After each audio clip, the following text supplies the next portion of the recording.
is what they call a rave. There's a lot of people, and they're into it. It would be better. I want to have the book there with me and actually refresh my memory of some aspects and things and so forth. There were a couple of places that I written for you, but they don't hang on in, particularly now.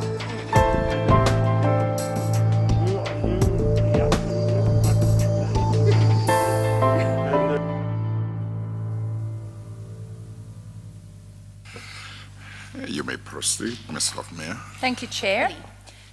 Just in terms of the themes of the evidence that you will hear over the next 2 weeks, Chair, the evidence appears to indicate 5 themes about not only what happened, but what the enablers were for state capture, corruption, and fraud in the public sector, what we call the facilitators of malfeasance. Chair, the first of those is when priority crime investigations stall for unthinkably long periods and are not brought to resolution, because it results in a situation where perpetrators are not brought to justice. The second, Chair, is companies who allow their businesses to be used to hide the proceeds of unlawful activities. When they do so, they facilitate theft of the public purse.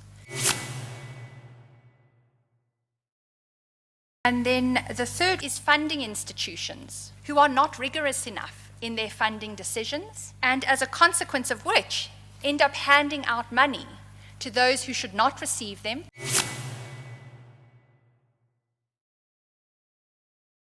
Chair, the fourth enabler is ministers who sit in the Department of Public Enterprises and retain members of boards despite sustained evidence that they are not complying with their fiduciary duties to ensure proper governance within those state-owned enterprises.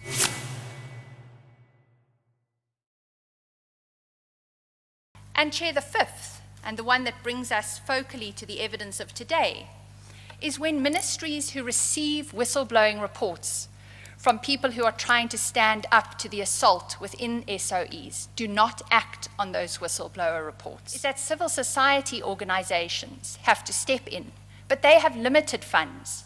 And there's a concerning respect in which the attention to and the response to whistleblowing action in the course of the evidence you'll hear seems to be somewhat wanting.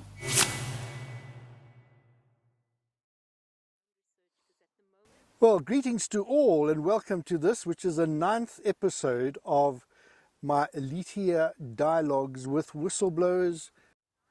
Well, today I have the supreme pleasure of having seated together with me for only the second time in recorded history both my mentor, Denis Beckett, and my womentor, Cynthia Stimpel.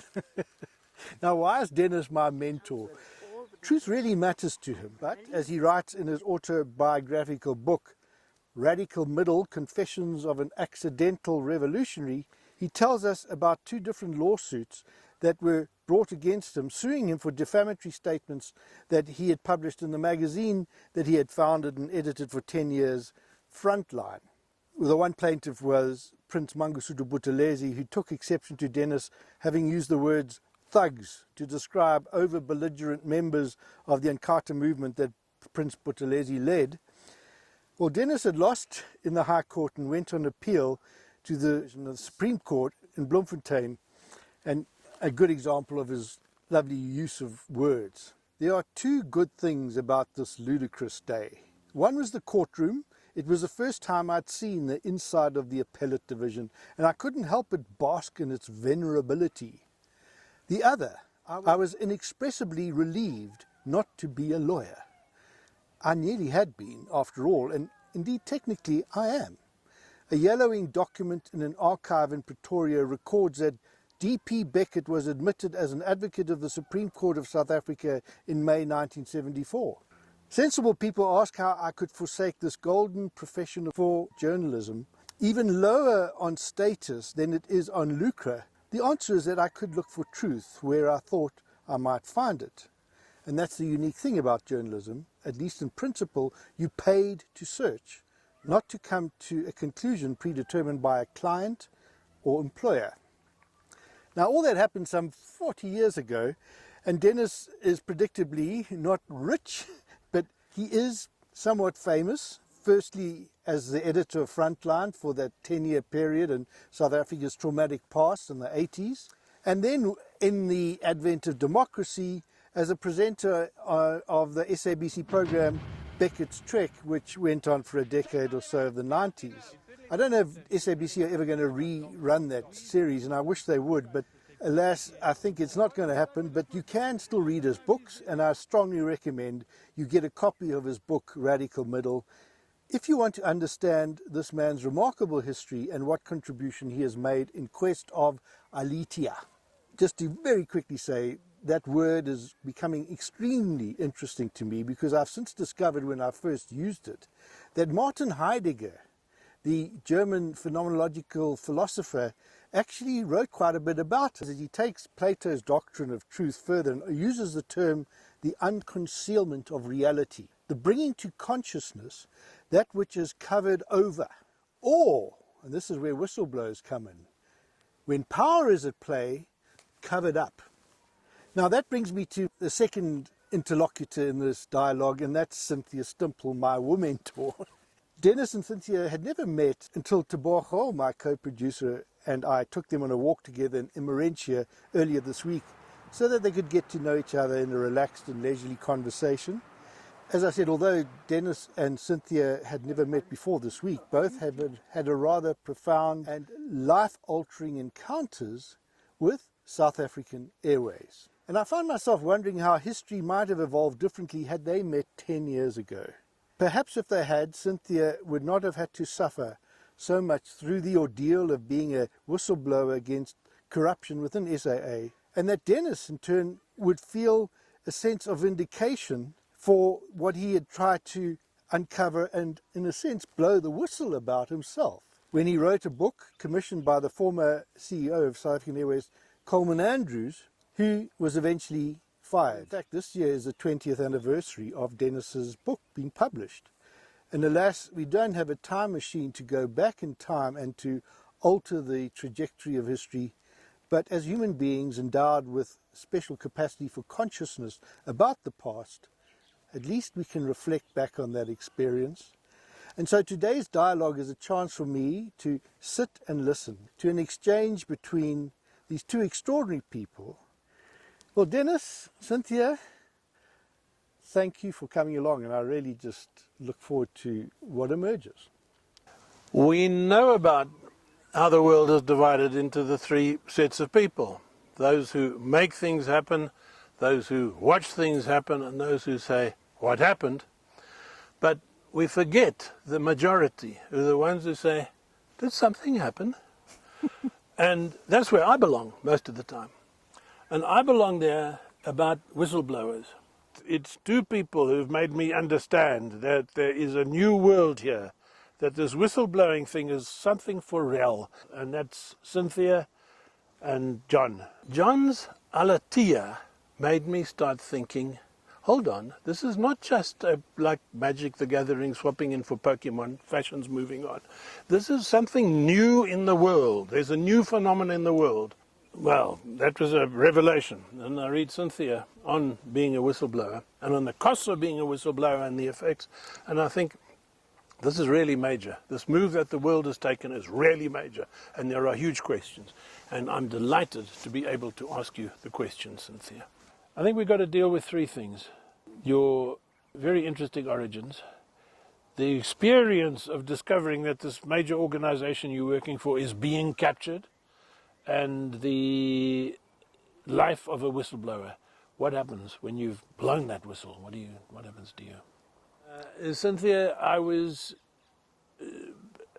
lost in admiration of your story, of your upbringing.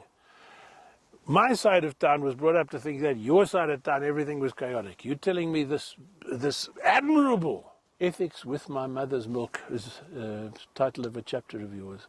Just expand a little. So the way we grew up at that time is, yes, there was strong moral ethics in families, even in our neighbors. When we came from school, we all after we've done homework, we all played together. But if parents called us, we needed to be there. If any of our toys or clothes was in any neighbor's house, that mother would walk, because then you didn't use the phone. You would just walk to the neighbor and say, your daughter left school bag or whatever. So that type of ethics was there. We grew up with it very strong. It was the foundation of us growing up. The question you're putting to me now is it still there? At schools, you find that sometimes school uniforms disappear. And you left a cap or a shoe or your soccer T-shirt, and the next day it's gone. So it focuses on the school, how the school contains the ethics and beds it down, as well as in families. So what I'm seeing more and more is that we're losing that moral fiber, that it's so easy to forget the difference between right and wrong, and the difference what's not mine and that I shouldn't touch it. If we look at our history, how parents had to work and leave the children either with grandparents, and the distance was there. So I would firmly assume and believe that grandparents had that ethic. But once you get into a different level where you're not being monitored by parents or grandparents or school teachers, it's easy to do the wrong thing. And that's what I see right now. Thank you. I appreciate that. Now, I'd like you to go, we want to go into your time at SAA, please. The astonishing thing to me from your book is the apparent brazen ease with which these wild thefts were being promoted and talked about and done, and the fact that there ought to have been thousands of whistleblowers, actually. Many people in that business ought to have been saying something's wrong, and they weren't doing it. And I'm wanting you to somewhat describe your move from thinking, well, this is a good organization and things work, to your discovery that it wasn't. So starting out at SAA, the feeling I got was obviously from a work perspective, it was hard and a bit different to coming from the bank. But the atmosphere from, did you enjoy the organization? Many people did. And there was a passion around loving SAA.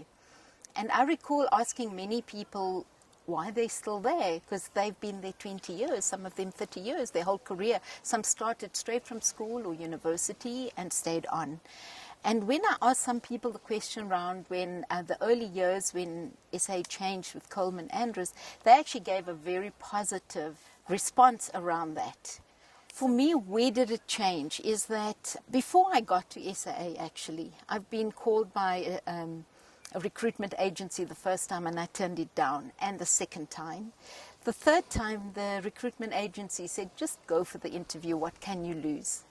And my main reason for turning it down at the time was that I found that SA was too much in the media. And I personally felt I didn't want to work for an organization that was always in the media for the wrong reasons. You want to be in the media for the right reasons. Right. And it was more about the hedging deals, which I was already working in the bank in that hedging environment. And so I could understand why they were in for making wrong decisions around hedges. And sometimes your decision may be right, but the market changes and you result in a loss. The years that I progressed in, so I'm roughly 10 years at SAA, towards the latter part of the years, we were really struggling as SA just to keep SAA afloat from a cash perspective. The decisions being made by board were becoming incessantly wrong decisions that wasn't there to keep for the best interest of the organization. And as a board member or as a director of an organization, obviously they're faced with many challenges, and you've got to look at what works for the company and what doesn't work. And you try and then pick out what's the best decision. The pivotal point for me was when, and I could just see from a cash perspective, we were losing cash, yet our planes were full, our tickets were all being sold, and you're asking yourself, if that is our business, we should be turning around at a quicker rate. So obviously we had higher expense or we had a leakage somewhere. When it got to us trying to consolidate our funding, and where board now directly got involved, dictating that they wanted to put in a supplier, that they wanted to be part of the request for proposal plan, was when I really dug my heels in and realized this is not on, and it's not going to happen on my watch. So it wasn't an overnight decision that I took. It was a process like, why are they getting involved here? Why are they doing this? And then challenging in it. And so every time I challenged, I either did it verbally or in writing, but I always got the pushback, being told it's not my job to question. It's not my place. I don't make the final decision. Board does. I felt there was no way I could allow this to happen on my watch, not in the position that I was holding as group treasurer. I felt that if I could stop it, I was going to do it at whatever risk. There's some debate as to what the board actually decided at this meeting. But let's look at it. C records that the board approved that the interim CFO and acting CEO urgently take the necessary steps to negotiate, conclude, execute and sign and or dispatch all documents and notices related to the 14 billion loan offer received from a potential funder, Free State Development Corporation, SOC Limited, FDC, as per the letter circulated at the board meeting. What do you understand that to be saying? How I understood it from day one, having read this board resolution, that board is giving approval to the acting CEO and CFO at the time to go ahead with a 14 billion loan with a client that did not come through the normal RFP process, based on a letter that was circulated at board. And hence the reason I asked to see the letter. I thought it was a term sheet that was put forward, and therefore board could do comparisons, and maybe that's the reason they made the decision. But I was not privy to see that letter, and hence my only conclusion was that this was not done according to our due process, our corporate governance process, and I was extremely uncomfortable with it. But how is it possible that a whole board could make a resolution that talks about a 14 billion rand offer on the basis of a letter, one that doesn't refer to such an amount, two that clearly says this is not a commitment?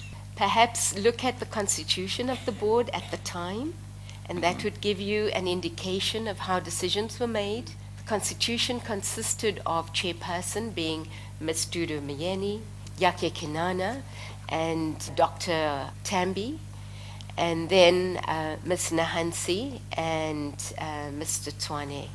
Yes, and I see they already say the interim CFO and the acting CEO must go ahead and do everything and sign and execute. Correct. Without seeing any further information that they would have needed to see to have a commitment of this nature with any entity. Exactly, Chair, and that is what concerned me, because there was no letter forthcoming.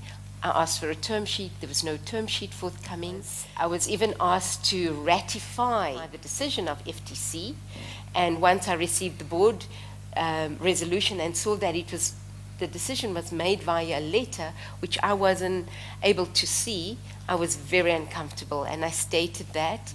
Because our recommendation was scrap everything and start again. Once we received the RFP back from FTC, were we able to then assess where they could fit in with the comparisons of the other respondees? While you're doing this, you have a revolving door of executives and board members coming and going.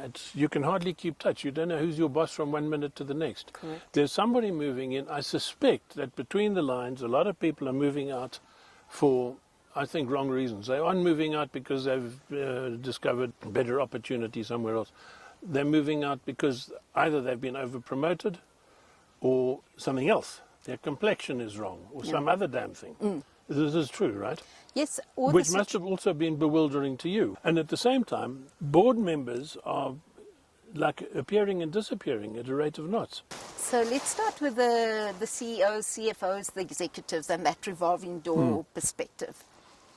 Is that some left because they were either being dismissed by the then board, the then chairperson, who was Dudu Myeni, or they were found to have committed misconduct. When you extrapolate the issues later, it's because they challenged her in the boardroom and she felt, I don't need this person anymore, and they were pushed out. It also became untenable for some CEOs or CFOs to work there. So, for instance, Wolf Meyer was the current CFO at the time that I was the group treasurer. He resigned for reasons saying, I cannot work with the current board and the current chairperson because they're going against all the regulations. Did that pass without notice at that time? Without public notice? You obviously... No, it was in the media. He actually gave a public statement saying it's untenable for me to stay on at SAA. Those were his words. And instead, he got charged by Dudu Myeni to say that he went to the media, even though he had already resigned. Yeah, I'm sure. So, if I can excuse me, the chair, Dudu Myeni, was firing people. How does this happen? There must have been major questions here. Since when does a chairperson, who's a non-executive figurehead, fire people? And that's how manipulative she worked. There was Manwabisi Kalewe who came in.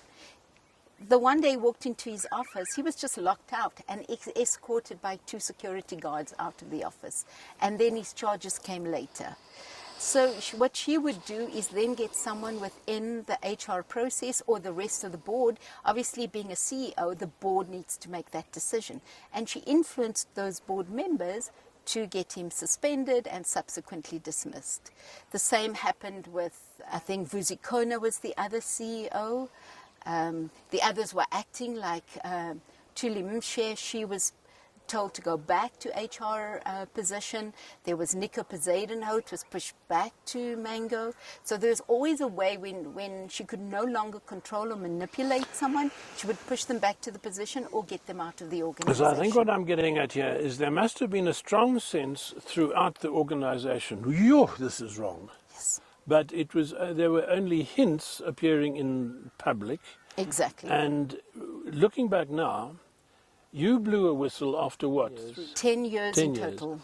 And you'd seen there had been about 3 years of the decline, the collapse. Yes, the loss. It's unbelievable that we look back now and there weren't whistles being blown all over the place. Is that correct? It is correct. That's very true. Because in my own personal position, I found out that when SAA had its board members, there was always about 15 on average of board members. They had whittled down to 3, which she totally controlled. Before the 3, there was at least 6, because your Companies Act says you need a minimum of 5 for a quorum. So there was the 3 non-executive directors and the 2 executive directors. And those were repeatedly meeting as a 5-person... Exactly, and making all those bad decisions. The CEO being, reading between the lines, very much, he wasn't making waves, I gather. Not at all. Accepting whatever was told to him, he would just do and sign. Let's just go a step back when there were a bit more board members who could have influenced. They discovered that she wanted to change a board resolution when the decision was made for 10 aircraft. She wanted to change the board resolution to 2 aircraft and literally went to tell the company secretary to change it, which he refused. He subsequently resigned, didn't want to be part of the process, and the board then called her to discipline her. She never came for the meeting. However, they then resigned and left. At the time, I wasn't even aware of that type of issue because that would happen in the boardroom and it never filters down to the rest of the staff. And I realized then, had those board members stood by and did their duties, their fiduciary duties as directors, Ms. Myeni would have been out then. But they stepped away rather, and she continued, like a wrecking ball, continuing her damage. So in a sense, while we are kind of appreciative that those other board members, the anonymous ones who didn't go to meetings, that they weren't playing the corruption game, we also say, excuse me, you weren't playing the game for which you were being paid either. Exactly. And then the last thing I want to say about that period, the shock of discovering that your newly appointed boss, very young, very glamorous, very elegant, goes running every day, very confident, spectacularly confident, to the extent that she's giving everybody orders all the time in fairly blunt terms. To me, the ultimate irony was in this chief financial officer, the boss, appears before the Zondo Commission and said, listen, I'm terribly sorry, I was just new, I didn't actually understand what I was doing, I didn't know, I was just learning my job. Do you consider the oath to be binding on your conscience? Yes. Do you solemnly swear that all the evidence that you will give will be the truth, the whole truth, and nothing but the truth? If so, please raise your right hand and say, so help me God. So help me God. Thank you. Be assured that there was a board resolution by round robin on the 21st of April resolving to approve the extension of scope of a transaction advisor to include sourcing of funding of 15 billion for South African Airways. Is that the one you're referring to? Yes, Chair. My question still remains, though, Ms. Nancy, how could it be that Mr. Mahlangu or Mr. Mngadi and BNP Capital were having meetings pursuant to that board directive on the 25th and 26th of April, at which the financial state of affairs of SAA were being discussed, and you as the CFO of SAA had no knowledge that those meetings were taking place? I don't know, Chair. And you have no insight for us as to who they would have been meeting with if it wasn't you or your department? Now I would have to speculate. I don't know, Chair. Thank you. That's kind of stunning. That's a classic example of a person who was appointed to a position that the culprit is the one who appointed her. Exactly. So if you watch that, the Zondo Commission clip, or you actually can read her statement because it's also on the Zondo Commission website, is the naivety of her attitude was so pronounced. Yet in the organization, she was this firm person bullying us, telling us what you need to do. Like the first time she met with me, she asked me to ratify a board resolution. Yes. And I said, yes. I'm not going to do it. I mean, Ratify a change. Yes. Yes. which she should know as a CFO. She would have come through CICA, she would have come through Yeah. all the levels of compliance and governance. And to ask me to ratify was like, I couldn't understand that, and I refused. She wrote various emails to say, when are you doing it? When are you doing it? Yeah. I had to sit back and say, I'm not doing it, you know. And then decisions like changing the scope of an existing transaction advisor, knowing full well that the original cost of this transaction advisor was for 2.6 million, and then you could change his scope to source funding, and you are prepared to pay him this huge fee of 256 million, you know, for sourcing funds, which my team and I do at the price of our salaries, not any additional cost to the company. Ms. Nancy, I would then, in conclusion, simply like to draw out the essence, as I will submit it is, of your evidence, and give you an opportunity to comment. There are about 7 strands of it which are of particular importance. It will be our submission to the work of the Commission. Ms. Nancy, your evidence, I suggest to you for your comment, indicates that there was extraordinary pressure brought to bear on you to support decisions in the financial interest of a third party. Do you accept that? I accept it, Chair. Your evidence also seems to indicate that there was a behind-the-scenes scheme between Mr. Mngadi of Nedbank and Ms. Mieni to enrich themselves at the expense of SAA. Agree, Chair. Your evidence also seems to indicate that Ms. Mieni shared confidential company information with Mr. Mngadi, Agree, Chair. that Ms. Mieni used state security vetting to seek to remove employees that she did not want in certain positions, Agree, Chair. that Ms. Mieni instructed that persons be appointed in positions without foundation, Agree, Chair.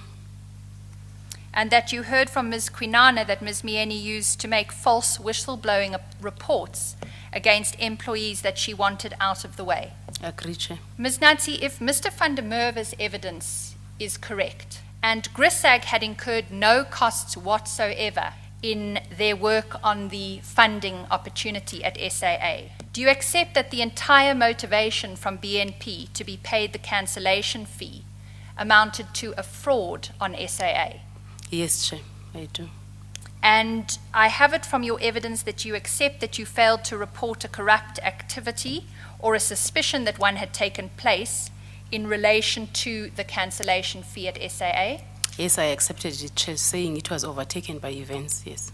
About it. To me, this was astonishing. The idea that the people are all competing to be giving you billions of rands, Yeah. and that somebody's getting paid such an enormous sum for picking one of the competing candidates. Why were they all, by the way, competing? Because they knew that the government would have to pay them back if you folded.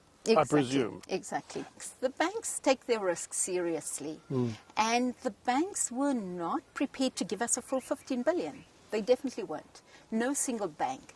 What they were prepared to do was giving parts. There was even a proposal on the table given by one of the major banks that if we took it pari passu across all the banks, which meaning equal, everyone takes the same amount. So the 5 banks each take 3 billion, each at the same rate and same tenure of either 5 to 10 years. The risk is spread across each of the banks. With the comfort being the government in the background. In the background, who will then give the guarantee, and should SAA fold, they would all be obviously the collateral. Well, it was taken a startling new knowledge to me. The most fundamental thing about the whistleblowing was the effects that it has on you, the effects that it has on the world around you. The fact that you do it and you change the world in a way.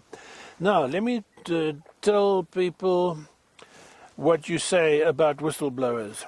You remind us that the words that we used to use for such people were snitch, informer, tattletale, disloyal, betrayer, Judas. In South Africa, we can also add impimpi to the list of what we are called. They're not complimentary words. Then you go through the experience of blowing the whistle and how you come out. Whistleblowers all too often become victims. They become pariahs, outcasts, lepers, with everyone avoiding them. They are made out to be liars or people who are disloyal to their peers, colleagues, and places of employment. Charges against them are trumped up, as are allegations of misconduct. They become victims of gaslighting, an Americanly introduced word, naturally, giving people a bad reputation so that they get so bewildered about what they're doing, throwing them out. They become victims of gaslighting. They are labeled troublemakers. Some of us, you suddenly switch. They, you've all along been meaning us, and you suddenly switch your pronouns. Some of us lose our homes, our jobs, our current and future income. We lose our self-confidence. We start doubting ourselves. Many of us go through depression and have to see psychologists and psychiatrists. Some of us lose our friends, families, spouses, even children through the saga of whistleblowing. Some of us never recover. Some of us are murdered. And some of us even commit suicide. That's heavy, you know. That's heavy stuff. Now, this is where, to me, there's the deep thing in here. I think that this phenomenon that we now have, that you are now a prominent representative of, is taking us to a new understanding of the world. Why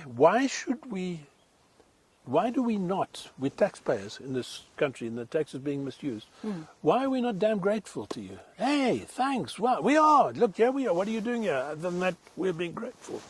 But you then go into a whole long series of things about friends who won't be friends any longer, people who won't employ you because of the whistleblowing, and the very touching one, when you go on your wonderful walk through the Camino in Spain and you come back and you feel forgiving of everybody and you write forgiveness letters to all sorts of people that you've argued with and none of them reply. That's sad, man. Wow. How do we explain all this stuff? For that, Denis, I see it as a journey. So, and in that journey you discover, it's self-discovery for you, and it's a discovery of how other people react to certain situations. So with the journey of first whistleblowing, I think is a hard path that nothing prepares you for. And I think your own inner convictions, your own resilience, your own belief system, your own value system is what helps you get that step ahead. And if you're strong in that, you're able to at least forge one foot before the other until you walk equally and strongly in that journey of whistleblowing. In my case I keep saying that I've been very fortunate. Yes, I went through that pain of self-doubt, of the naivety that I would get a job and realizing no one wants to employ me. What am I going to do? I still have debt to pay. I still have a house. I still have things to see to. I still have a life. I still have energy, and I want to use my skills. And so for me, I think being the age that I was already at 59, being close to retirement, already having planned ahead to say, this is what I want to do in my retirement, I just kickstart that plan to an earlier date, like the yoga, and went into yoga training, etc. And that gave me a sense of purpose. What am I doing now? I'm going to study. I can teach at schools, I can teach in gyms, I can teach privately. That will be some source of income. What else can I do? I have these skills in risk management, in the bank. I can use that at board, and so I went on that journey of studying. However, it still doesn't prepare you for the longevity, that you don't get things happening that quickly as you expect. Because even now, even though I'm on 3 boards, they're all non-profit organizations, and I'm not yet on a paying board, because the only conclusion I can draw is that when I apply, they see this whistleblower and they don't want this whistleblower even on the board. Now pause it there, because I'm wondering, your suspicion is that some people must appreciate what you did, some potential employers. It cannot be that every employer in South Africa is up to no good and is scared of the no good being disclosed. There must be decent, honourable employers somewhere. Definitely. And I'm wondering, and you think you jump too easily perhaps to the idea it's because of the whistleblowing? Is there such a possibility? Well, in my side, I've taken it also because of my age. Once you reach 60, I'm 63 now. Once you reach that age, they will say, in a couple of years, we can't use it anyway. There is a company, though, that started employing whistleblowers called EOH. They went through, literally, if I can say hell, because their own company went through a demise through fraud happening within their organization, also funds being shifted out to the Guptas, and it was a whistleblower that raised it. And they now have a new CEO there called Stephen van Coller, and he's made it his purpose now to fix this company, turn it around, and he even sent us all letters to say, please send your CVs in, and we'll see if we can employ you. So he's actually, at least, there's a particular example of a guy who's saying, we appreciate what you did. Exactly. We appreciate honesty. Yes. Well, I'm damn glad there's an example. He's the one name that you can attach now at this stage. Yes, and Magda Wierzak, she employed Bianca Goodson. She said she will employ whistleblowers. So there are a few. I think it depends on the skills that you have as well. But there are not many, which is sad. These friends, the friends who say we must have coffee sometime, and then the sometime never happens. Yes. And now you're ascribing it to the whistleblowing. Can I wonder if you are not amplifying that phenomenon, making the whistleblowing the villain? When maybe it's not. Also, like you said, sometimes it's your age or whatever. Well, it could be on the one hand, but when people see your name in the paper and it says misconduct, when I first whistleblew, that was in the newspapers. Group treasurer defiant, group treasurer fired, group treasurer commits misconduct. So those are your headlines. And then people send you text, I saw you in your name in the paper, and you say, yes, let's meet for coffee and discuss it. And you get it silence. But the fact that the person is sending you a text is saying congratulations on something in some way. No, they didn't. They were friends. It's a warm thing to do. Yeah, which is true. There are friends that said congratulations. The funny part, now that the book is out and people can see the full story, I'm getting far more congratulations now than I did when I first did it. You see, when your name is first up, there's a whistleblower. Yes. People don't understand or see both sides of the story. And they question. And until they speak to you personally, can they discern the truth. But if they haven't spoken to you, they will go with what they find in the media. Yeah, that's an excellent observation. I know that very well. You see so-and-so is saying so-and-so was the thief and vice versa, and you're not knowing who. All you know is there's bad stuff on the go here. You don't know who's the good guys and who's the bad guys. Yes. Thank you. You settle me on that point. In fact, you wanted to sell your house in order to set up a sanctuary for whistleblowers. Has anything come of that, or? I'm still working on that idea with the initial thought of selling my home and buying, and my idea is a farm or a small holding where there's sufficient space for to teach yoga and have it as a retreat center, and B, to have it as whistleblowers to come there, find their own sanctuary, even if it's just to walk, to sit quiet in silence, to do yoga, to meditate. And that's the bigger vision that I have. That would be the tip of an iceberg representing support for doing that thing and then support for having done it. Yes. We can see ways in which a whistleblower is in acute danger. We have witness protection programs all over the place. You refer to Holland having this wonderful thing, klokkenleiders. Klokkenleiders, isn't that a marvelous term? Yes. The klokkenleider in the Netherlands is protected by law. You're wanting that sort of thing coming in here. But even then, there's so much more. What has struck me is that there's a huge depth in the fact that this now becomes a thing that we officially expect people to do. We've got to find ways of measuring the consequences, of protecting from the consequences, considering rewards. We've got to think of that as well. And then above all, we need a public attitude that says we do want these people. We are not going to talk of them as the snitches and of the telltales. We're going to talk of them as contributors to a growing, strengthening society. Yes, because that is exactly the stigma that is associated with the whistleblower. But if one turns it around, would we have known about the Guptas and the extent of the damage of fraud that's been perpetuated? Would we have known about the landing at the Waterkloof? That took years before it came out.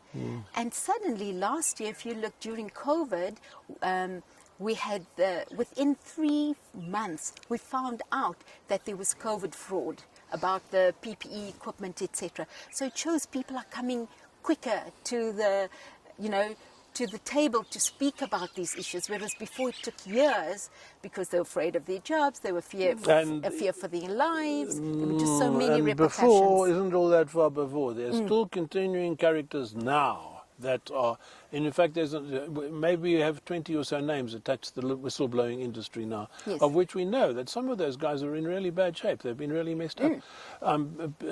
Damn glad to see that you haven't been messed up, I might say. Tussen hakies.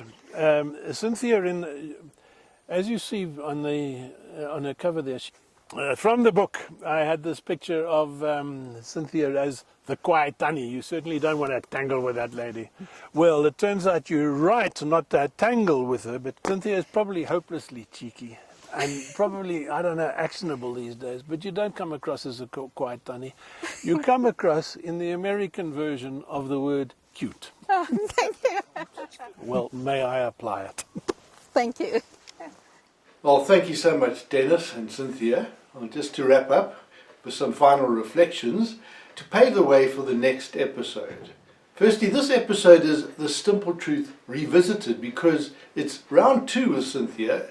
Her first sighting on the Aletheia Dialogues was 9 months ago, and the publication of her book was still on the horizon, and my psychologist friend Rod Charlton hadn't yet led me to this ancient word Aletheia that has since acquired a compelling contemporary meaning that explains the worth of a whistleblower.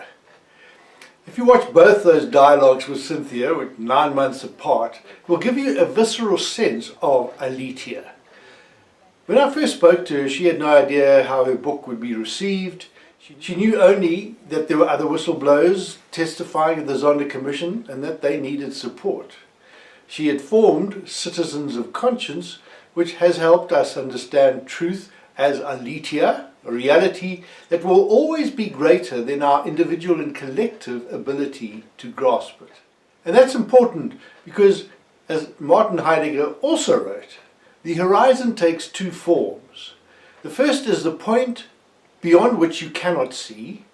The other, the point at which the unmanifested becomes manifest. Well, Cynthia's now crossed the horizon, and her book is now manifestly a big hit, but there is much more still to be manifested.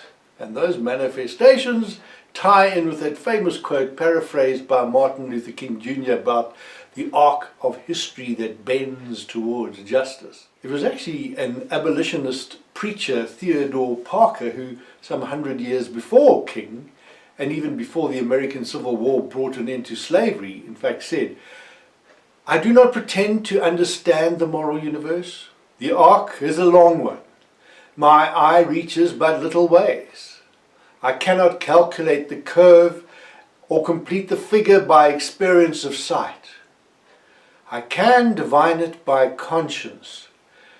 And from what I see, I am sure it bends towards justice." So, when you read these extraordinary books, you're reading manifestos for a future divined by conscience. Second reflection. In the process of putting this together and watching the testimonies at Zondo, it actually left me quite sad at a personal tragedy that was implicit. That of Cynthia's boss, Phumeza Nhlanhla, and her professional suicide. To her credit, she did confirm the criminal conduct of Dudu Myeni, Daniel Mhlangu and Machocha Mngadi, and it doesn't take much divining to see where the arc of history is bending for them. But if only Ms. Nhlanhla had chosen to listen to Cynthia rather than participate with those antagonists in her oppression. Consider this. To allow power to override truth is the very negation of what it means to be a professional of any occupation. Of all the truth spoken to power, about power and within power that I have been trying to divine in these dialogues, two ring truest. One, that power is ultimately powerless against Aletheia, which is what professionals are supposed to serve. And two, that there is a latent power in powerlessness, but you're going to need help to get through. And when one has become disempowered, either by the weaponizing of disciplinary processes such as Cynthia experienced, or if legitimate authority has found you out, well, there's really only one sustainable way back: to become reconciled with the truth and then with the people who have been harmed by the denial thereof, and that involves seeking and offering of forgiveness. Because as Oscar Wilde said, every saint has a past, every sinner has a future. And feeling tainted or complicit or ashamed is not a disqualification, it's a recommendation, because we are after the truth wherever we can find it. So, if there is an inner whistleblower inside any of you watching this, struggling to get out, well, you're going to need psychosocial, perhaps medical, legal and spiritual support. And it may seem you are staring into the abyss, but there's Cynthia's story, a triumph over her ordeal, and it proves that there is a better reordering beyond the disorder. Mike Batley from the Restorative Justice Centre and a final year social work student, Lindile Jim, have been helping me keep me honest in these series and to work out what social workers can bring from our professional training to ensure whistleblowers have a safe, non-judgmental space within which they can grapple with the issues and make sure that the truth bubbles to the surface with the help of good lawyers and good journalists if needs be.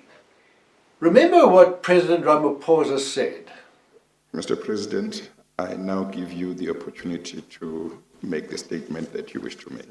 It's really a statement to say thank you to the Commission, but I wish to conclude by paying tribute to all those South Africans who have played a role in unearthing corrupt activities that we now know as state capture. Here I make reference to those who've been whistleblowers. And whistleblowers have not had a great time in our country. Once they blow the whistle, they have been subjected to enormous pressures pressures that have affected them personally, professionally, career-wise, and also has affected their own household. They have been brave men and women of our country who, because of their abhorrence of corruption, blew whistles. And I regret that in many instances we have not treated them well. And we therefore need to have some process, legislation, of being able to protect whistleblowers. We could say that we've got various policies, but they have not really proven. Some whistleblowers have even been killed. But I also want to pay tribute to journalists. Well, politics is the art of the possible, and it is for civil society to make it possible for politicians to do the right thing. We are taking President Ramaphosa at his word, and tomorrow, which is Wednesday the 11th of August, the Active Citizens Movement have joined up with Citizens of Conscience, Kulumani, and Leaders of Integrity to make sure we hold the President accountable. So we've planned a gathering to greet him when he returns to the Zondo Commission on Wednesday to wrap up his testimony. And Cynthia, myself, and a group of protesters will be there to hand over a memorandum, essentially to say that we cannot see any other way to avert South Africa from falling into the abyss of a failed state other than to support, protect, and encourage whistleblowing. So watch the press for details about how that turned out, and please subscribe to my channel and ring the bell so that you can get a notification of my next installment, which will be an examination of an issue that I wrote about in a thought leader piece in Mail and Guardian recently about the weaponizing of disciplinary processes to intimidate whistleblowers. It's an outrageous abuse of legal process and must stop. And as I speak, Martha Ngoye, a protagonist for Truth about the capture of Prasa, is right now preparing to face her antagonists who have brought charges against her for bringing Prasa into disrepute. It's straight out of the same playbook that Dudu Myeni and Phumeza Nhlanhla used against Cynthia. And Martha is being disciplined for, wait for it, testifying at the Zondo Commission. Well, she's written to Judge Zondo to plead with him to intervene. So in my next installment, the plan is to examine the unjust weaponizing of disciplinary procedures to constrain the speaking of truth to power. It just shows the contagion of state capture is still with us. And that is the simple truth. I know you're going to love that, Denis.